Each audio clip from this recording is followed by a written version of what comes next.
data, throw it through these systems and say, all right, where is the action? Yeah, I still struggle with AI analyzing a particular market because they're analyzing it based on what parameters? Well, you tell it what parameters. Yeah, So it's not going to make it up. But what I would recommend is you don't ask it an open-ended question. You don't say, tell me how the market is. I would say, here, analyze this data. So you know it's your data, and then it basically pulls it apart. I I'd be suppose, more comfortable with that. yeah, it's pretty neat. I actually did do it with my company data. And I just said, what months are our busiest? What are our slowest months? Just so I can plan. And it'll tell me over all the data. If I give it 3 years of data, it will tell me, well, historically, September is your slowest month and March is your busiest month.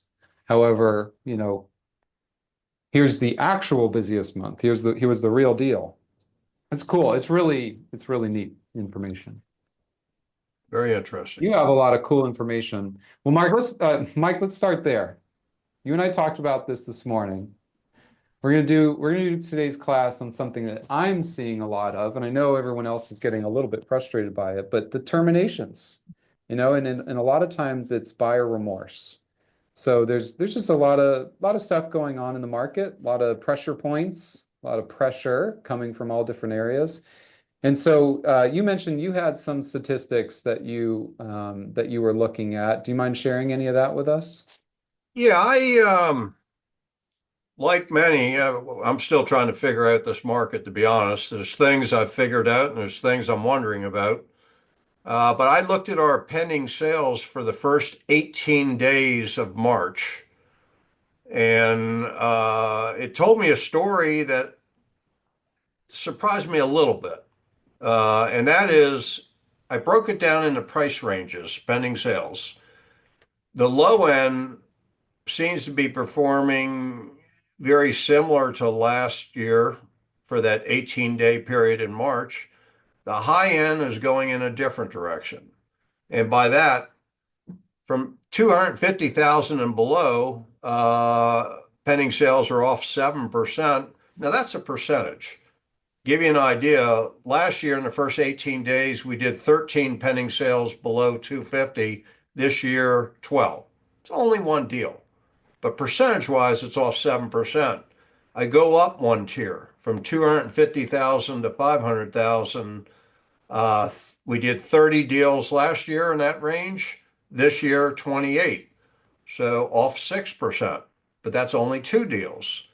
But then when you start getting into the higher priced properties, you see a larger spread. The 500,000 to 750 is off 21%. 750 to a million is off 27%. A million and above is off 34%. Now, there's a huge caveat here. We all have a lot more listings now. So buyers don't feel the same sense of urgency that they might have felt last year. So these people who are in town for the month of March, maybe they're holding off till the tail end of the month before they make their decision. So what I'm saying is we easily could make all this up at the end of the month if that's what's going on.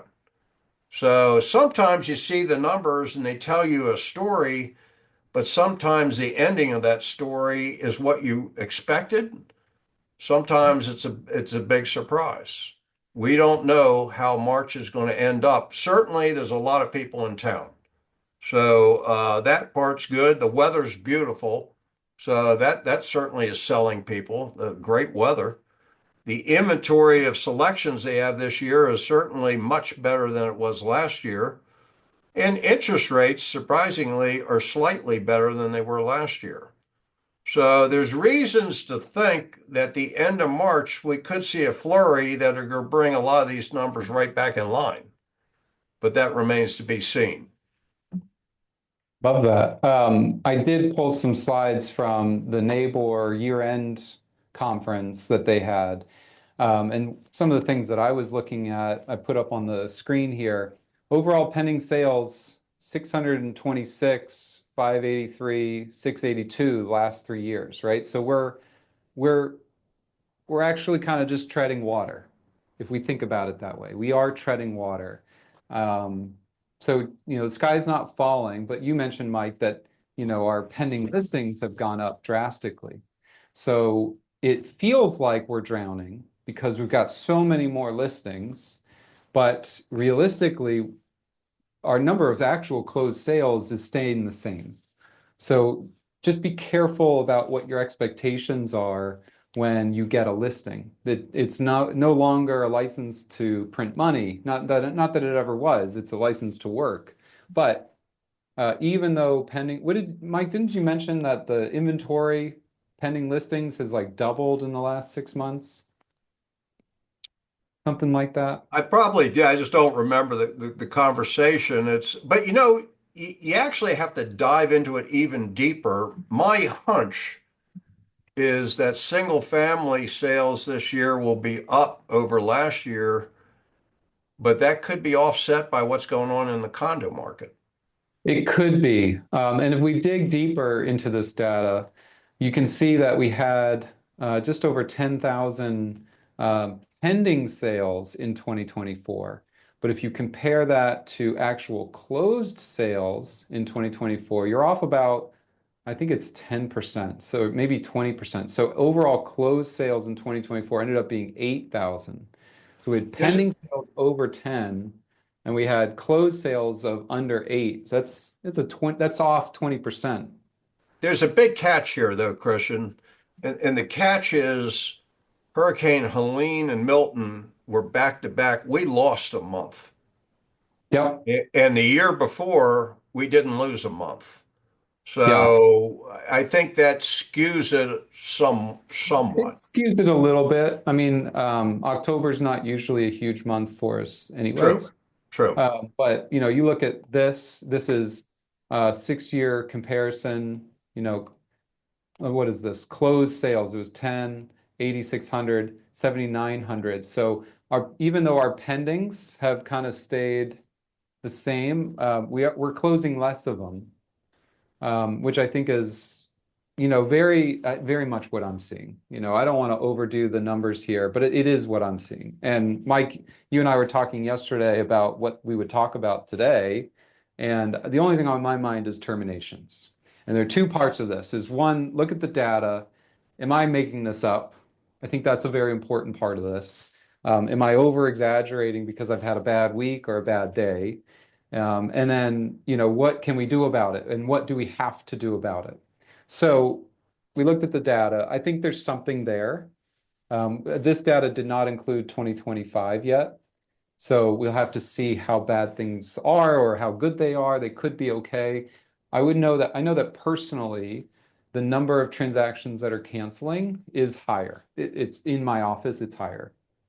I'm not necessarily, the weather vane for the market in general, but I'm a good indication, when we see 100 deals in a month, if 30% of them are canceling or 40% of them are canceling, that's something. It's something to appreciate. And it's something that we need to incorporate into our business to make sure we're protecting ourselves and our customers so that we're not surprised if this were to happen and we have kind of these safety valves to protect ourselves and to protect the customer. So that's what I want to talk about today is how do I protect you, protect yourself? And I want to actually go to the next step, which is why do I see people terminating? And again, if anyone wants to chime in and give me their own experience, please let me know. I'm not the expert on this stuff. I'm just telling you from my perspective. But I'm seeing a lot of buyer remorse. That's the key. They want it. They're excited about it. And then they talk themselves out of it. And in the meantime, they drive us all crazy. So it's a lot of buyer remorse. So even just getting an offer under contract, you're not done. And I know we never really have been, but it's not necessarily inspection related stuff. It's not necessarily cost. It's not necessarily health. It's just all of it. It's all of it. Um, so I had a buyer terminate over inspection issues, obviously. I've had buyers terminate over condo review issues, like specifically condo issues. They review the condo docs, they look at the financials, they talk to the board, and they realize I'm not so comfortable with how they're running this place. They're a little squeezed, or man, the last 3 years have been rough on this association. That's very real, right? So if everything's going great and the board has expenses under control and you can see that year one, two, and three are relatively the same, you move on. You're like, okay, then I know what I've got. But if year one is wildly different from year two, which is wildly different from year three, it freaks them out. It does scare them. So that's definitely something I'm seeing more than ever. I'm also seeing insurance related issues. I had a buyer close yesterday. The first quote they got was $10,000 for annual hazard insurance. They call someone else, they get $6,000, and they call someone else to get it for $3,000. That's frustrating. That's exhausting. And if they stopped at the first quote, they could have talked themselves out of the deal. Absolutely. And then we're seeing pressure on rehabbing properties. So as you're buying properties that are a good deal, quote unquote, good deal, you're thinking, all right, I'm going to fix it up. I'm going to hire a contractor. We're going to, put some lipstick on a pig, or we'll move a wall. Well, then when they get the real cost of doing that, they choke. So, all these items, and I haven't even talked about, the economy. I haven't talked about politics. I haven't talked about overseas, because all that does play into it. But these are items right in front of us. And so I will tell you, buyers are nervous, they're anxious. Um, and so you just have to make sure that you're clear with them, that they're clear with you. Communication is the most important factor here. Um, Kimberly says we almost lost the deal due to a buyer remorse. First time in a while, deposit was too big for the buyer to lose. So it's a wonderful transition, and Kim, thank you for bringing that up. Now we look at the contracts, and that's my forte, right? So let's say you ignore all the other stuff I just said. Like me, I ignore what Mike says. And then, let's say you still think that we have to deal with this. This is something, buyer remorse, just terminations. How do we handle it? Someone asked me recently, hey, what could I have done differently? Should I be using a FAR contract? Should I be making extra disclosures? Should I be doing this or that? I've beat this horse before, but I think the as-is contract is the way to go. Now, Kim, in your example, if you used an as-is contract and the buyer just got cold feet, they would terminate. Yes, you would lose the deal, the buyer would walk, they'd get their deposit back, they don't need a reason. And that could increase the number of deals that fall apart. In your scenario, in Kim's scenario, you probably couldn't have kept that deal together. But there's a silver lining to not being able to keep the deal together. The buyer is thrilled that they got their money back. They're sorry, they're apologetic, they're sorry for wasting your time. Let me just rethink things. Maybe might make an offer in a couple of months, but they're not angry. And that's what I'm seeing a lot, Mike. I don't know if you've heard this, if you've had to deal with it with your agents or within your office, but when a buyer is stuck, if they're going to lose $100,000 deposit, and they will close, right? But they'll close gritting their teeth. They'll close upset. They'll fight you. Why didn't you tell me that? And I didn't realize that I couldn't just get my money back. Mike, are you hearing any of that? Do you deal with that part of it? Yeah, I think what's going on, Christian, and you and I had talked about this earlier, consumer confidence right now is very fragile. Yeah. And you get a deal pending, you literally are one front page headline away from losing that deal because the buyer is skittish right now. You look at the things they're grappling with, China being in the Panama Canal, tariffs, interest rates might stay the same for the next year or two. What's going on with that Russian war and Zelensky, and all this is negative stuff. And so when you have a buyer, it's a little skittish right now, and they put a contract in. It's important for the real estate agent to continue to stay in touch with them and, in effect, be the voice of reason. Look at the weather we have right now. The weather is absolutely Um, spectacular. Look yeah. at the inventory we have. It's great for buyers, but you have to recognize that a lot of people are on edge right now. Yeah. They are on edge, and you don't want that edge to come after you. And I think that's the most important part that I see.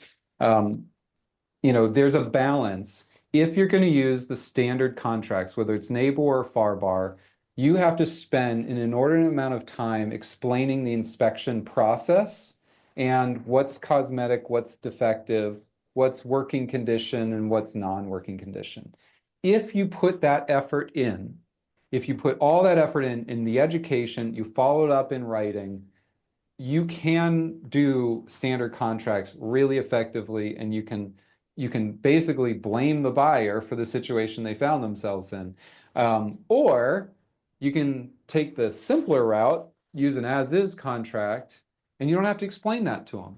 Instead, you have one sentence, maybe two, that says, you can do your inspection, and as long as you terminate within that inspection period, you'll get your money back, no questions asked. I think that's very empowering to a buyer and to a realtor, because once they go past the inspection and they're complaining about something, oh my gosh, I can't believe this or that, you say, we had our opportunity to terminate, but you decided to move forward. There's no liability there. The buyer has the obligation to do their own due diligence. They have the ability to get out for any reason, whether it's a disclosure issue, fraud, inspection related, or buyer remorse. They can get out for any reason. And it just kind of simplifies. You know what the other silver lining is, Mike? What's that? When you use a standard contract and you know the buyer wants to get out, we will help them get out of the deal. We will work with them getting out of the deal. I see realtors do it all the time. We will help them all night long. Last night at 11 o'clock, I was helping a buyer get out of a deal. And I don't know if I'm going to be successful or not, but I was working my tail off, and I'm putting together this strategy, and I'm saying, well, if we do this and the buyer makes a misstep, then we'll terminate. And if they don't make that misstep, maybe they'll make the next misstep and we'll terminate. And it drags it out. So what should have been a simple, I terminate, I want out, and we give them their money back on day one. Instead, I'm spending an extra 2 weeks with these people trying to help them get the deal out that they're not going to close on anyways. It's a really bad spot, because if you do a lot of deals like we do, you don't want to spend the extra 2 weeks. You just want to know, does this buyer want this property, no property, or something else, and be able to move. It's tough. All the constraints on these sales contracts creates more work, not less. And the more work we do, the more we hold on tighter. And the tighter we hold, the more the deals blow up in our hands. It's really tough. I have an agent that is giving a massive credit to their buyer for something like this. And I've seen it on, window disclosures when they said it was impact and it's not. And now the agent, oh my gosh, now I gotta kick in $30,000. I've seen it on inspection related stuff. I've seen it on contract related things. I've seen it, you know, just a non-disclosure issue. I saw a couple agents get sued over not providing the governance form. There's so many landmines in these deals. We have to simplify it wherever we can. Whew, all right, that I don't mean to over belabor that, but I really want to make the point that yes, we can keep buyers in deals better with less off ramps on standard contracts. We absolutely can, but there's a cost. There's a cost to how much work we have to put in up front, the education we have to give. the buyer's satisfaction, the legitimacy of us saying we only want what's best for the buyer, we only want what's best for the seller. All that gets put into question if you don't actually believe that and put it into practice. It's tough. Um, in Kim's case, she says the buyer was very happy in the end, but all her buyers are waiting as they see the price reductions.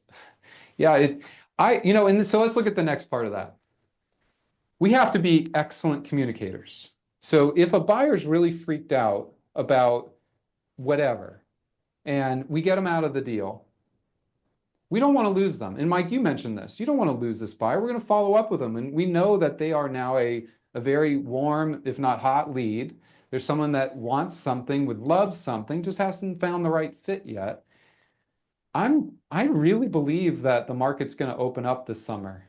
I really believe it. We're the properties that are desirable are going to sell now, and the ones that are either overpriced or there's a lot of options, I think they're going to sell this summer.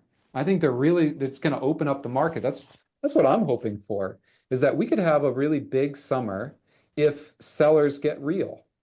Because last year people held on to their pricing. We were pretty close. We were not far removed from, our really strong market.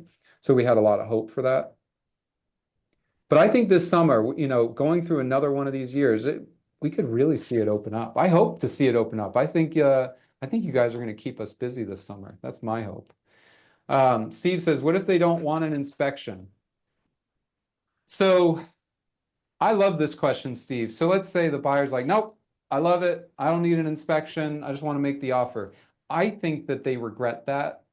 It's almost like when you're talking to someone. I don't know if you've hired someone before, or if you're the first time you meet someone and they suggest it and you go along with it. I'm just going to go along with it. I don't want to disrupt. I think they immediately regret saying that. And I always give them the opportunity to have the inspection anyways, personally, because I think it's in the seller's best interest that the buyer knows what they're buying.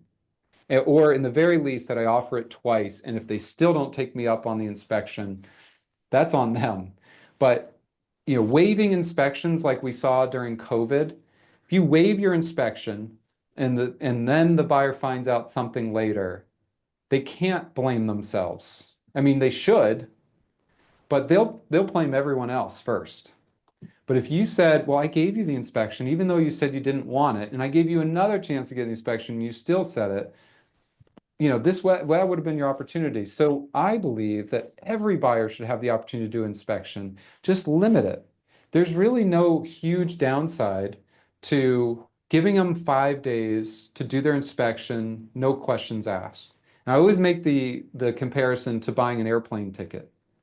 Last night I bought some plane tickets, Mike, and the only reason I pulled the trigger was because I know they're refundable for about an hour. You know, Every buyer should have that. you you bring up a really interesting area as far as the inspections. I can't tell you how many times I see the buyer trying to save a couple $100 by not getting an inspection. And the realtor says, I really recommend that you get an inspection. I always tell our agents, make sure when you recommend they get the inspections, all the inspections done, make sure that you put that in writing to them.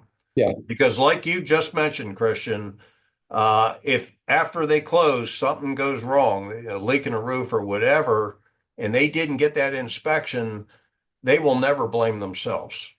It'll No. it'll always be, and I shouldn't broadly say they will never, but the reality is, it's painful to save $500, $600, $700, whatever the inspection costs, and then find out that you've got a leaky roof and that's going to be in the thousands. It's a horrible feeling, and it's important from a realtor standpoint. Make sure you can prove you recommended that they get all inspections done. Yeah, absolutely. It's you got to protect yourself for sure. You really, really have to protect yourself, and you have to think about your reputational risk. You have to think about, can you sleep at night knowing that you gave this buyer every opportunity and they still decided not to? I read a book recently by Malcolm Gladwell I've started reading pretty much all of his books because I just love the way he analyzes humans. He's very interesting. But the latest one I read was Talking to Strangers. Mike, have you read that or heard about that book? Heard about it, haven't read it yet. All right, so he really dives into the evolution of humans and why we are the way we are. And one of the first things he evaluates is we have an evolutionary desire to fit in. That's our natural instinct.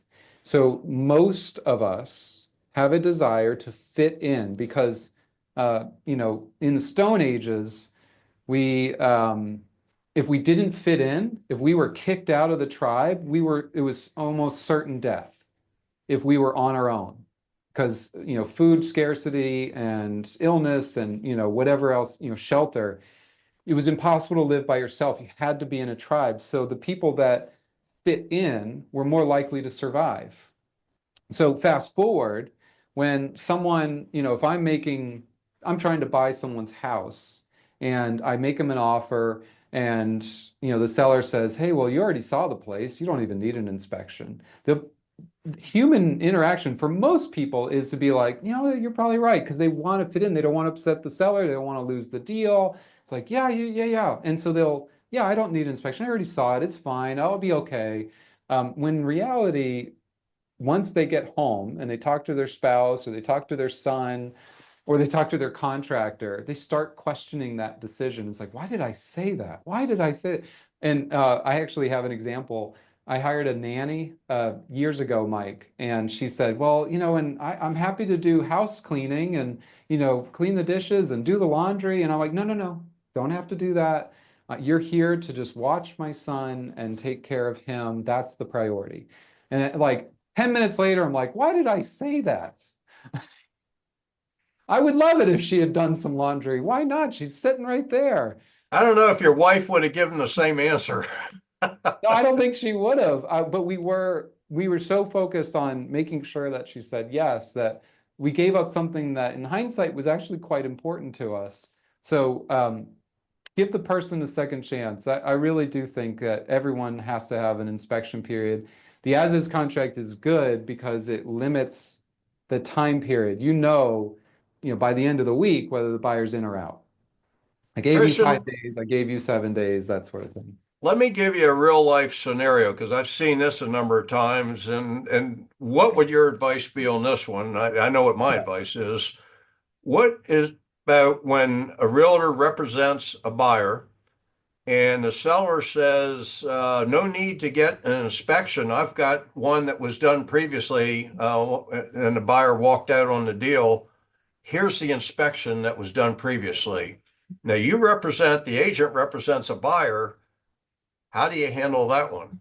Yeah, the biggest concern that I have on deals like this is I don't want the realtor making value decisions for your buyer or your seller. And so we not only do we hear this on inspections, we see this on surveys and we see it on appraisals and we see it on other things like that. And surveys are a great example. They're almost more common than the inspection itself because it's like, well, the seller has a survey, and so the realtor will jump in front of it and say, well, you don't need one. They're not worth it, right? You have the old one, or none of my clients get surveys. Don't worry about it. Or you go the other route and you say, don't get title insurance. It's a waste of money. That's not for you to decide. You might personally believe that there's no value there or very limited value. Whereas the buyer or the seller might have a totally different perspective. Maybe they had a survey issue back in the day and they think it's very relevant. Or maybe on this particular deal, having a survey would have uncovered a certain major issue that cost this buyer later down the line.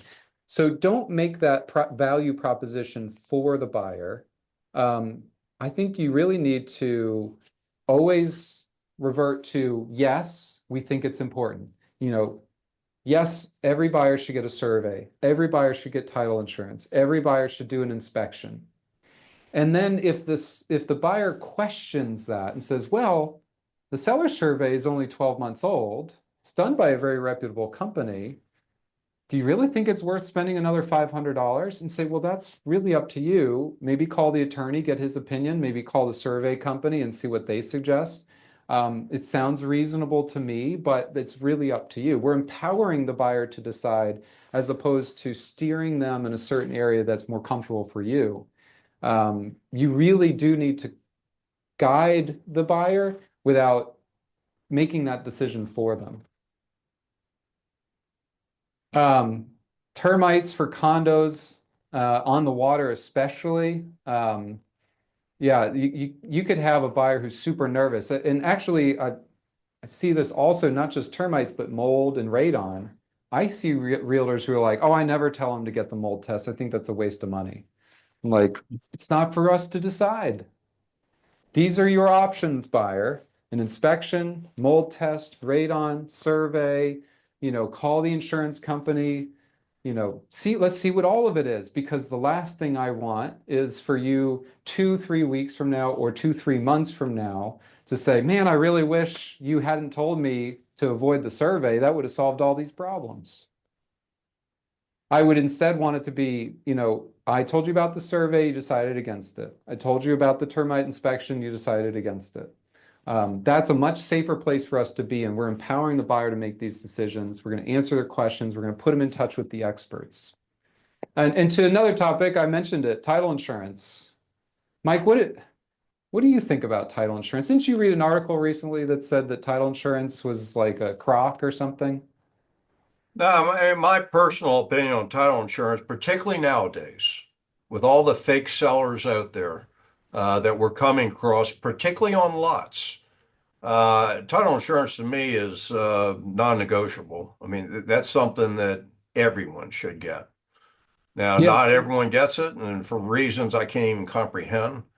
But Yeah. the number of fake sellers we get on lots these days or see, and what I'm hearing from my peers, a lot of that going around. And can you imagine being in a scenario where your buyer buys a lot, and then only to find out after the money's gone that the person who sold it to them didn't even own the lot?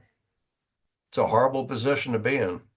Yeah. So title insurance is something that I require on every deal, but I didn't have to do it that way.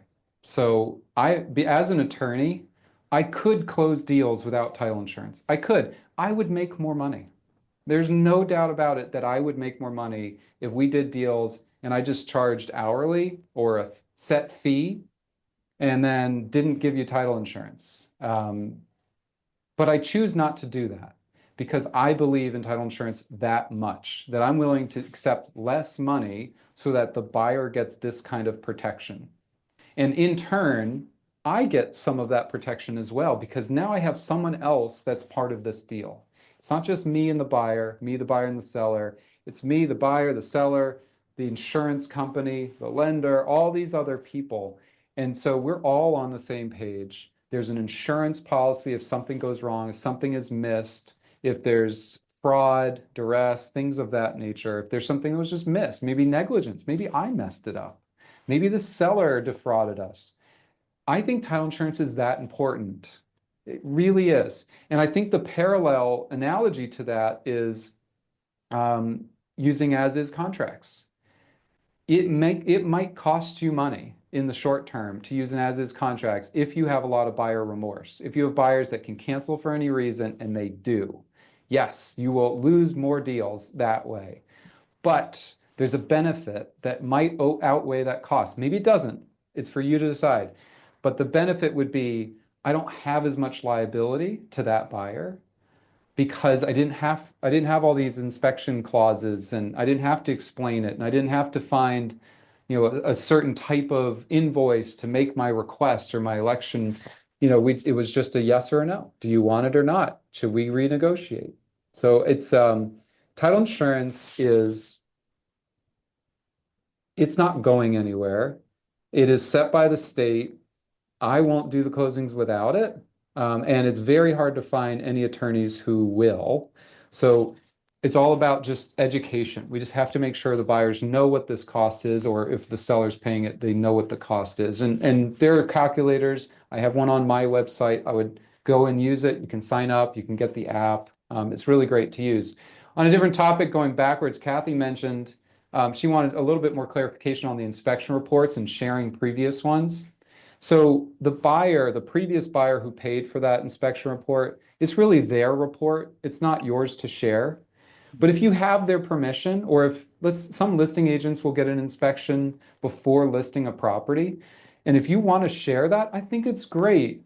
But I still say, hey, here's the inspection. We've taken care of all the items, or we've disclosed this to you, so these are not something that we're willing to deal with. But if you want your own inspection, we would highly recommend that and think it's a great idea. You know, we're going to give you 7 days due diligence. That's when you would do that. So if you have everyone's permission, feel free to share it. If you don't have the person who paid for the inspection report, if you don't have their permission, then you just can't share it. But it should impact how you disclose things on your seller disclosure. Mike, what's your opinion on seller disclosures? You like them? I personally love it because I'll tell you whenever there's litigation, a lot of times that seller's disclosure statement really helps the realtor, to be honest. Um, I know that I guess it depends on which side of the coin you're on, but I recommend our agents get them as often as you can. Yeah, so actually, at your company, you pretty much require them on a listing. So on every listing, you require that the seller fill out a seller disclosure or be advised that they should do a seller disclosure and get something in writing to that effect. So this is not just lip service. You're actually really strong about that. Yeah, Yeah. to me it's crucial because a lot of times you don't know the seller. So whether the seller's 100% honest or maybe they've held that property a long time, it's been for sale and they're getting frustrated Yeah. they're getting desperate. You know, you don't know what the situation is. So I rule of thumb, I like a seller's disclosure statement with every listing that we take. I do too. I don't think that it's something you can just put a disclaimer in MLS. I think it's very, it's upsetting to see where certain agents, I refuse to do seller disclosures. That's my advice. And I'm like, that's crazy because a seller disclosure protects everybody. It protects the seller from anything that needed to be disclosed. If they put it on the thing, they don't have any liability. It protects the buyer because they have more information. They're not going to have as much buyer remorse if they already knew that the water heater was 12 years old. It helps in negotiations, so it helps our realtors when they're negotiating inspection items. If the buyer asks for credit to replace that 12-year-old water heater, the listing agent can genuinely respond, but we already disclosed that to you and you made your offer anyways. That was disclosed before we even went under contract, so that's not new information. And I think that's a really key point in the negotiation part of it is, um, can you genuinely say no if the buyer knew about it beforehand? Of course. It's like you made your offer knowing all that information. We only want to negotiate on anything that you uncovered that you didn't know about. That's really nice way to do it. And if the deal falls apart anyways, then you just had a crazy buyer. Let me go a step further on that, Christian. What is your advice with, let's say you represent the buyer, you get the seller's disclosure statement. Shouldn't you be able to prove that you gave that to the buyer? A lot of buyers won't sign it, but you Yeah. did give it to them. So what is your advice under that scenario? So if you're using a standard neighbor contract, you want the buyer to sign that as part of the offer. And so if the buyer refuses to sign it, then you might want to reconsider whether you want to accept that buyer's offer because it benefits the seller if the buyer signs it in advance of going under contract at the same time at least. So if it's an as-is contract and they refuse to sign it, that's probably okay. As long as you made it available, you sent it to the buyer's agent. If they didn't share it with the buyer, there's only so much you can do. I wouldn't overthink that. But the only time it's very important to have it signed would be if you're using a neighbor standard sales contract. That's a good point, Mike. I like that one. Liz Interesting. mentions, I would recommend that if a buyer doesn't want to do something that the realtor recommended, I would go ahead and put that in writing and copy the broker file. I love that. I think that's awesome. Just a quick little text message, an email saying, hey, I'm glad we caught up. Just to confirm, you decided not to do the survey, you decided not to do the inspection. I do think that this stuff is very important. You may want to reconsider. If so, just let me know. Keep me updated. Something like that. It can be super kind, super easy. I will tell you that when problems come up, let's say it's an inspection related issue, I ask for the seller disclosure. It's the first thing I ask for. Then I'll ask for the inspection report. Then I'll ask for the buyer election, seller response, and I start piecing this stuff together. And then I look at the emails and we just start to dial in. But the very first thing is that seller disclosure. It's that important because if you're really in one of these, if you can simply say, well, I told you about it. It's right here. It's in the seller disclosure. What are you so upset about? And then you move on. And Mike, I do the same thing within my office. If a buyer says, well, I don't want title insurance, I go to the letter that we send every buyer that says, we told you you were going to be obligated to get a title insurance policy to work with us. So what's the problem? We told you that on day one. Now we're on day 30. Are you just trying to renegotiate? But if I didn't disclose it to them, I would have a different response. I'd have to like make it up to them. Oh my gosh, I didn't even tell you. I'm so sorry. I should have told you that. Now that's coming out of my pocket, and that's tough. I don't love that. But it does help me knowing that on every deal, we do it the same way. You Do you want to hear need, a war story, Christian, on the inspection thing? what was that? I'll give you a war story on inspections. All Now, right. think Yeah. about a vacant lot where you got beautiful grass, three or four trees on it. What could go wrong? Well, years ago, we sold one, and when the person started to break ground to put a house up, they started pulling engine blocks, tires, sofas, everything in the world out that was buried underneath all the dirt on that lot. Turns out that that particular lot used to be where everyone dumped their stuff. And so, what could go wrong? It'd be nice back then. This was before the seller's disclosure statement came out. It'd be nice back then if you had that form, though something like that, I would argue that the seller should have disclosed that anyway. That Yeah, let's dig into that. The case law says that if the seller had knowledge, yeah, that's a really, really important part of that. So let's say this seller has owned it for 5 years, but that illegal landfill portion, that was done 50 years ago and they had no knowledge. They haven't developed the property, they've never lived on it, they don't know anything about it. It wasn't disclosed to them. You could legitimately defend non-disclosure if you didn't know. good But point. if you did know, if one day they went down to the county and the county said, that's the lot with all the tires buried underground, now you got a problem. Or if the seller knew, told the realtor, and neither of them disclosed that to the buyer, that's a problem because buyers are not allowed to do invasive testing. I had a deal very similar to that, Mike. It was an illegal landfill for 25 years. It was well known in the community, and it was disclosed to us. So good touche to the seller. They did disclose it. In my due diligence, we didn't end up buying that property, but we had it under contract, and we went down to the county. I think it was Cobb County in Georgia, and just asked about this property. Hey, what's it going to take to get this thing, permitted or zoned? And they're like, well, that property has 250,000 tires buried under the ground. Yeah, yeah, it was wild. It was wild. We just couldn't come up with we couldn't mentally understand the cost because if it's 250,000 tires, it's going to cost you $100,000. And if it's 500,000 tires, it could cost you $200,000. And it's like, well, we don't know which one it is until we actually start digging it up. So in that scenario, the only way that the seller was going to maximize the return, they're being able to sell, was if they did the work. Get it under contract, I'll start digging all the tires out, and then I'll sell it to you clean. Now the buyer knows what it's worth. And if the seller has to eat something, you're not gambling with, poker chips anymore. You're just doing a real estate deal. You know what the value is.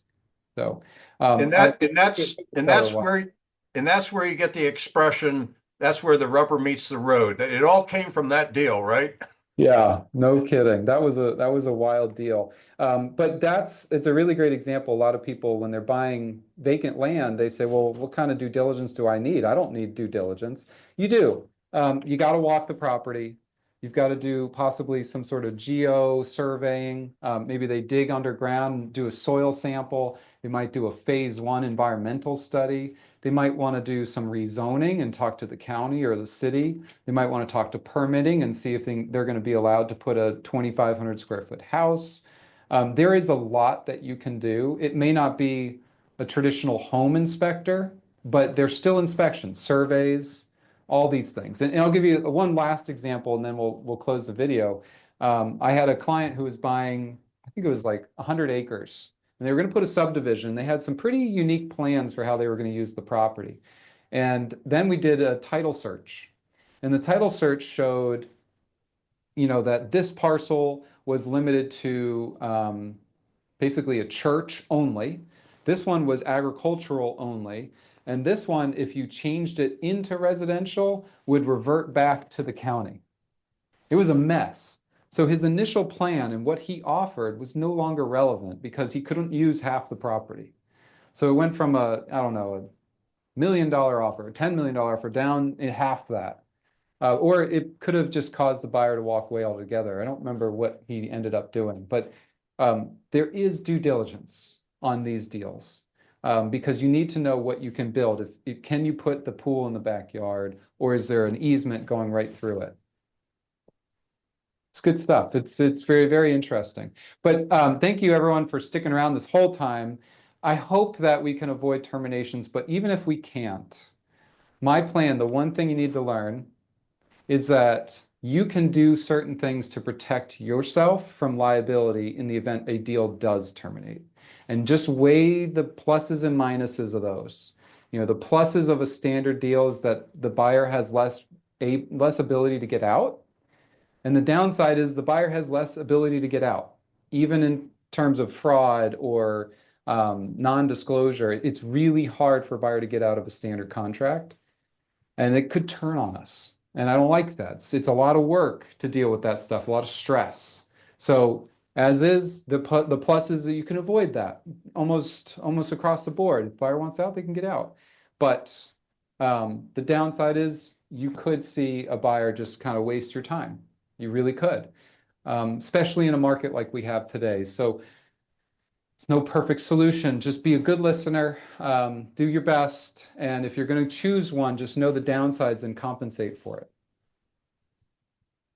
Thanks for coming on, Mike. I appreciate it, as always. Always enjoy it, Christian. I learn something every week. So thank you.